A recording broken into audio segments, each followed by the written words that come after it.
will compete against each other for individual immunity, and the winner of that challenge will earn the individual immunity necklace. Man, they are really cooking here. We finally have a normal merge. I can't wait to see how this large tribe dynamic progresses. So now that you have the community you want, let's divide that community and pit you against each other. Motherfuck. Alright, Jeff, I need you to clear something up for me.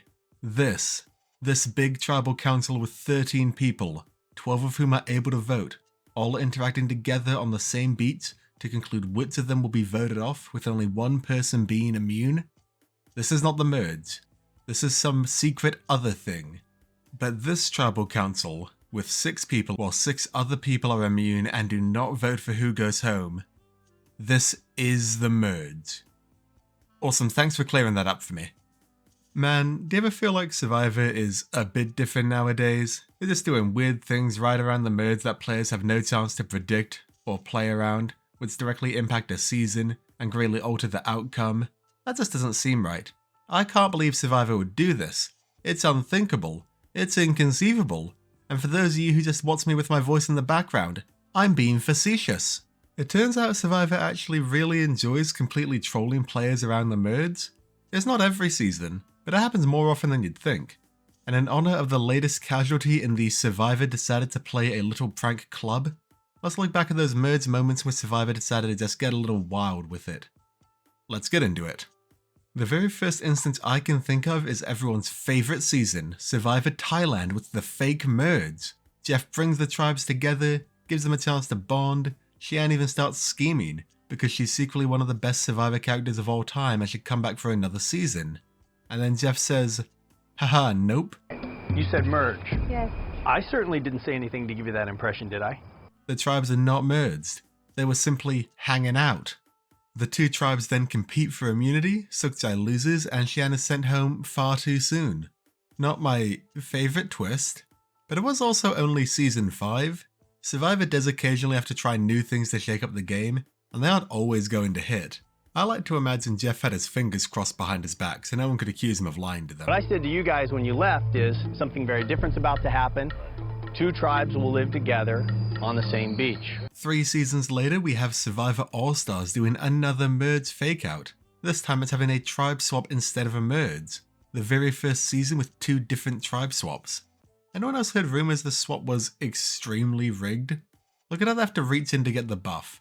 Look at the order they're standing in. Something fishy may be going on here. The big rumor is that production actually wanted Amber voted out of the game, and so rigged the swap to ensure she was on a tribe with all former Mogo Mogo members. I believe the theorized intent was to cause a massive blow-up when Boston Rob found out, but this rumor never really sat right with me. Why would they want the couple out of the game? Their love story was a unique dynamic that brought a lot of heart to the season. I just don't see it. But I'd love to hear what you think in the comments below, and make our love story even better by subscribing while you're down there. In Survivor Palau, the producers switched it up by simply not merging the tribes at any point. They just let Karol pick Oolong off one by one until Stephanie remained. They did have a merge buff prepared for the season, and it looks amazing, but I think they made the right choice. We're only 10 seasons in, and already 30% of the time Survivor is doing weird and wonderful things with the merge. But you haven't seen anything yet. Survivor Cook Islands, formerly my favourite season, we've got the message in a bottle. A twist shrouded in mystery, controversy, and general inexplicability. It's the final 11, and the I24 have just been crushing it since the mutiny. They've won 4 whole challenges, isn't that insane? But if you do the math here, Riro has 6 tribe members and I2 has 4. Bit of a puzzle there. So after Riro has voted off another member, they're instructed to open a bottle which they got for losing the previous challenge. Parvati excitedly expects a merge, and You've just voted out one member of your tribe. You will now vote out another. That's not fun. yeah, that's not fun at all. But it does beg the question, what happens if I2 loses this challenge? Were they really willing to risk them going down to just 2 members? On the one hand, many people have theorized that the bottle would simply be swapped out if I2 lost, and they would in fact merge here. On the other hand, you need double eliminations to make a 20-person season work. Maybe production just took a gamble, and if it didn't pan out, they know they tried their best. I've got no way of knowing, but I lean towards the latter. As much as I complain, I do like to sometimes believe in the integrity of my favourite show. Speaking of integrity, we've got Survivor Fiji's awesome merge twist. Woo!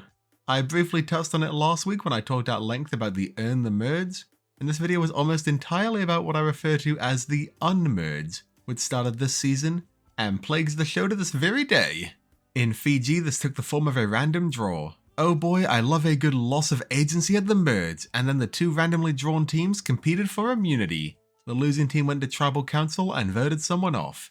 It's weird. There's no reason for the tribes to merge in the first place. Usually with the twist, I try and figure out what production wanted to achieve, but I just can't see it. Genuinely, what was the goal here? I will be asking this question again in about 30 seasons.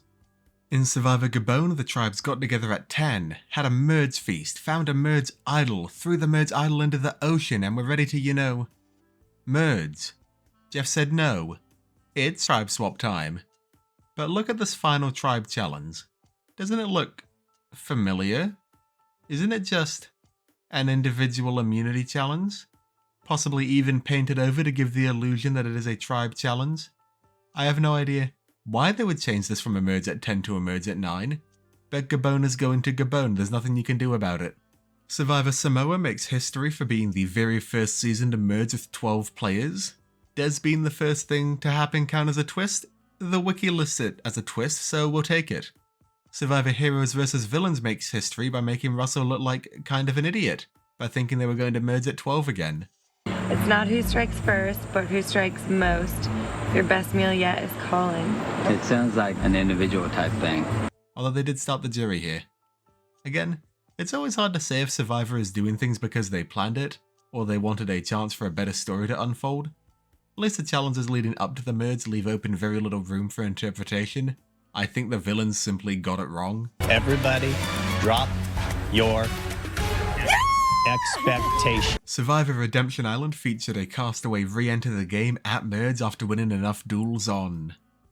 I can't remember the name. Can someone help me out here? Survivor South Pacific and Blood vs Water are similar in that regard. I imagine this is meant to be a shocking twist that truly shakes up the game by bringing a free agent into the merge. But they all knew someone was coming back. They all planned for it, and didn't take long for the person who came back to be sent right on their way again. If only there was some kind of way to make it so that players had no way of knowing when or even if someone was going to return to the game. And that would probably get the effect production desired. Anyway, Cambodia was pretty cool because it was the first season to merge as large as 13. I like large merges in theory. They open up way more avenues for things to happen. Although the counter argument is that because there are so many people, no one wants to play risky and the best bet is to just go with the flow. I can see both sides. Either way, I think 13 is definitely the hard limit for merge size, and probably only on 20-person seasons. Merging at 13 when there are only 18 players feels weird. I can't really explain it. Yeah, this technically wasn't the merge. Survivor Game Changers ran out of budget. They could only afford 11 people's worth of food at the merge feast, and so they made 2 people sit out. That's just a bit mean, don't you think? Survivor Edge of Extinction fills in on the idea I discussed briefly. Come on in. Wait, what? I knew it. No, you didn't. Don't lie. Come on now. Is it because of the unexpectedness of the twist that Devons was able to do so well upon his return? Or was it just him being so sick with it? You be the judge. And now we enter the new era. I already talked about Mergatory at length last week, but the random unmerge that they love to do now bothers me a little bit more than Mergatory if I'm being honest. They've done 3 iterations of it. First we got the one in 41, 42 and 43, what I call the final 9 tension remover, because at the final 10, castaways are divided into 2 teams, 1 winner from each team wins immunity, and both teams go to tribal council. In theory, I feel like I shouldn't have a problem with this, but in practice I do. First, 5 people is really small. There's not a ton of wiggle room here. All you can do is hope you get randomly drawn into a team with your alliance, or pray that you win immunity. Advantages here are also extremely powerful. An extra vote or a steal a vote have the chance to completely kneecap your opponent. And having a hidden immunity idol here? I cannot imagine a better time to play an idol, right Xander? Xander? Come on buddy, it's It literally guarantees you 2 places further in the game. No? Okay then. I'm sure you've got a much better place to use it to improve your win equity. But what if there were 2 hidden immunity idols in a group this small? That would be bad. Suddenly you'd only have 2 options for who to vote for. But worse, what if someone used their shot in the dark successfully here? Then someone would get Sareed and go home by default. But oh no, what if someone had an amulet that they could use as a hidden immunity idol here? Hypothetically speaking, this could happen. You're playing with fire, Jeff. This isn't your podcast. You don't want to be on fire. We will eventually see a tribal council where every single person is immune, and I don't know what will happen. Honestly, this twist was fine in Survivor 43, I have no notes. The second version of this twist, appearing in Survivor 45 and 46, is what I call the crushing someone's dream of being on the jury for no real reason. I know the argument is twofold. Earn the Merge isn't a real Merge round, and plenty of people, including Boston Rob, have made Merge and not made the jury. Fair enough. This is essentially the exact same as the last version, but now we have 6 players instead of 5.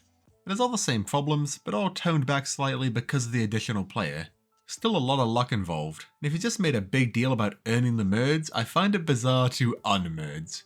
It also has the added benefit of being really cruel to someone whose only crime was not being drawn into the winning team. If you really need a double elimination to make the schedule work, I much prefer what they did in Redemption Island seasons. Just hold a challenge at Tribal Council. This has a few benefits, has the benefit of being relatively cheap, gives us a different type of challenge, and brings a nice new setting to challenges. Of course, it also incentivizes just doing what Plan B was after the first tribal. Which one do you prefer?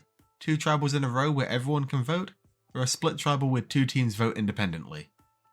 But we aren't done yet. Welcome to Survivor 44.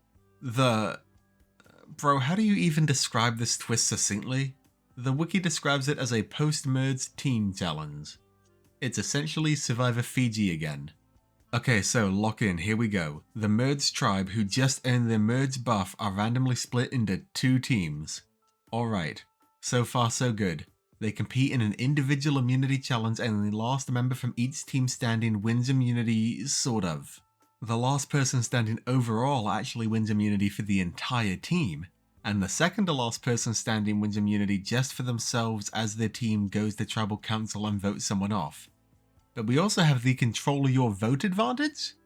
So now Heidi, who is in the winning team which does not get to vote, gets to vote. Except she gets to publicly declare that Lauren will be voting for Jam Jam, except in the vote history it still shows as a vote from Lauren to Jam Jam, even though it was 100% Heidi who did the voting, Lauren had no control over it. Also, Matt could not play his shot in the dark even if he wanted to, because his team got sent to a different beach and he didn't bring his bag with him, and even though Franny wanted to give him a shot in the dark, she wasn't allowed to because reasons. I didn't even anticipate that we wouldn't be going back to our beach, so I left all of my stuff in my bag and just brought my water bottle with me to the challenge. I'm an idiot. Man, I always kind of defend this twist in other New Era seasons because it is a necessary evil. You need to get a double tribal council done, otherwise you simply do not have enough time to complete the season. I understand that, but if you're going to vote off only one person, then why on earth are you doing this? It makes no sense. If you really want to do this, just do a tribe swap. In fact, don't even do the mergatory. Do a tribe swap instead of mergatory, have 2 tribal councils as new tribes, and then merge. The solution is there. You've done it before. I don't understand. This twist actually made me stop watching Survivor 44 for a bit. I could not believe my eye. Anyway, they just did it again in Survivor 40 several. Woo! Except this time, instead of the control your vote advantage, we got the safety without power advantage given out. It could have been the block your vote advantage, but come on, you should always choose to use safety without power here. Do you think there's a chance anyone on the winning team doesn't give it to Rachel? No matter what, you want someone from Tuku out, right? That's just smart gameplay to weaken the most dominant tribe left. But you know what's even crazier? Despite this twist being one of the dumbest things I've ever witnessed, last week's episode was phenomenal. I loved watching it. Is that because of the twist or in spite of it? I really cannot tell. And that is a brief, mind-bending history of all the ways production has screwed around with the merge over the past 40 several seasons of the show. Honestly, I'm happy Survivor tries new things. trying new things is important. Just ask Sam. Breaking news! Sam's a pineapple guy. Oh, what, he's a swinger? But sometimes, once you try new things, it's a good idea to just put them away and not touch them again. You don't need every ingredient in the pantry to make a delicious meal. But what do you think? What's your favourite time Survivor messed with the merds? Let me know. The Survivor option is back tomorrow. I will be cooking with that one. Until next time, I've been Henry Hickman Survivor, and I'll see you at whatever production decides.